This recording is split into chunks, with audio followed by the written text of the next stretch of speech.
जी तमाम देखने सुनने वालों को राना सरवर का सलाम मसनून कादिर मुतलक आपको दुनिया आखिरत की कामरानियाँ अता करे।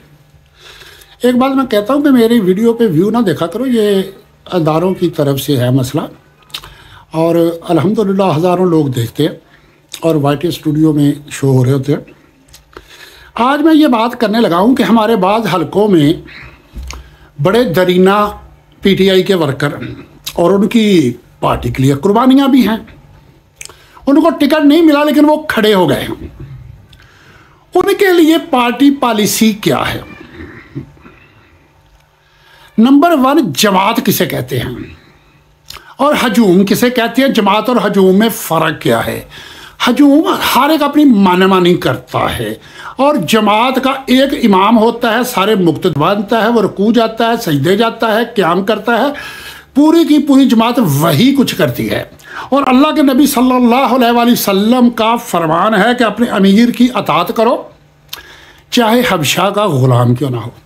उस वक़्त पूरी दुनिया के अंदर सबसे कामतार जिसे समझा जाता था वो हबशे के ग़ुलामों को समझा जाता था। और आप सल्लल्लाहु अलैहि वसल्लम ने वो मिसाल दे के समझाई कि अमीर की अतात करो चाहे हबशा का ग़ुलाम हो।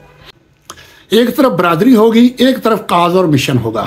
अगर हम बरादरियों के चक्रों में पड़ गए, हमारी नस्लें हमें कभी माफ़ नहीं करेंगी। ये ग़ुलामी की जंजीरें हम कभी नहीं तोड़ पाएंगे। ये हल्का नंबर 62 है। चौधरी रज़वान मुस्तफ़ा सियान साहब। बिस्मिल्लाहिर्रहमानिर्रहीम। इय्याका नाबुदु व इय्याका नस्तईन।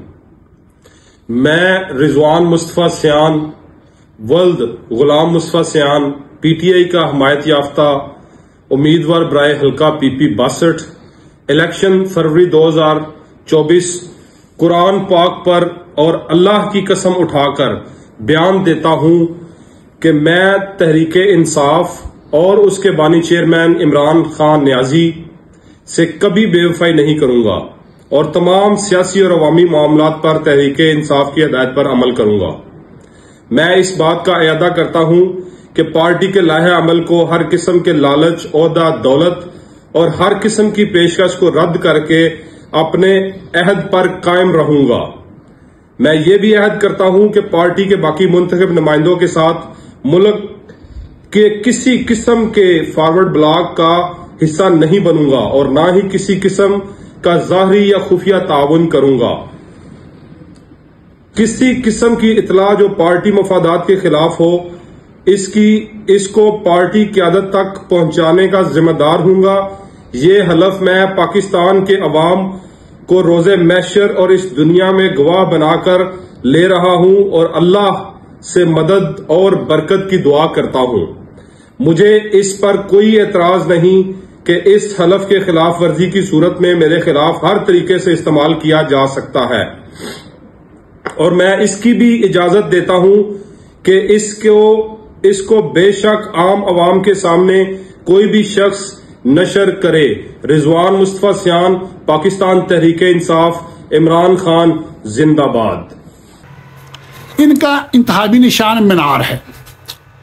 वहां अफजल चीमा साहब हैं, बेशक उनकी कुर्बानियां लाजवाल हैं, हमारे बहुत अच्छे तल्लक है, हम उनकी आज भी रिस्पेक्ट करते हैं और आप सब भी करें। लेकिन इन क्रूशल हालात में, इन नामसाइद हालात में जो पार्टी के फैसले के सामने सर तस्लीम खम नहीं करता, हमारा कितना बड़ा करीबी रिश्ता, तल्लक, दोस्ती क्यों ना हो, आज हमें ठुकराना पड़ेगा। अगर हमने आज ना ठुकराया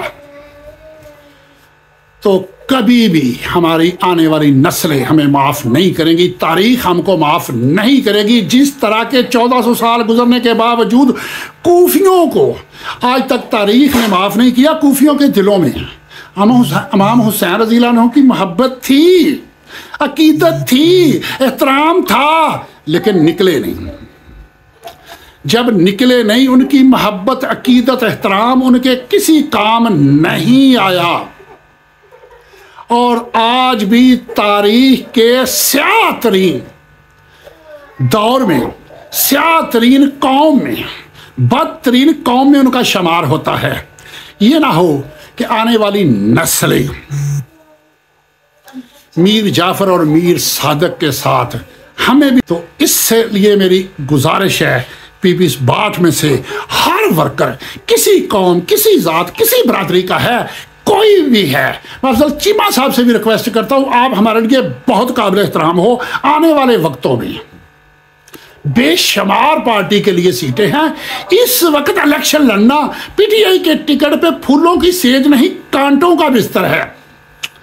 और ये कोई अजाज की बात नहीं है, ये कुर्बानी देने वाली बात है। और मैंने अभी एक पहले वीडियो बनाई है जिसकी लोगों को समझ नहीं आई। आने वाले दिनों में टिकट होल्डरों को सबको शेड्यूल 4 में शामिल किया जाना है और एटीए 1997 का कानून जो उन पर लागू होना है, मैं जानता हूं या मेरा अल्लाह जानता है मेरे ऊपर, और शायद दराज से वो लागू है, वो कितना खतरनाक है, कितना घटन है। तो इसलिए इंशाल्लाह ताला मैं कल दूसरे हलकों के बारे में भी इसी तरह बनाऊंगा। और इन वीडियो को ज़्यादा से ज़्यादा फैलाओ, ज़्यादा से ज़्यादा देखो। सारा संभाल रखना, मेरे अंधेरों की फिक्र छोड़ो, बस अपने घर का ख्याल रखना। अल्लाह हाफिज़।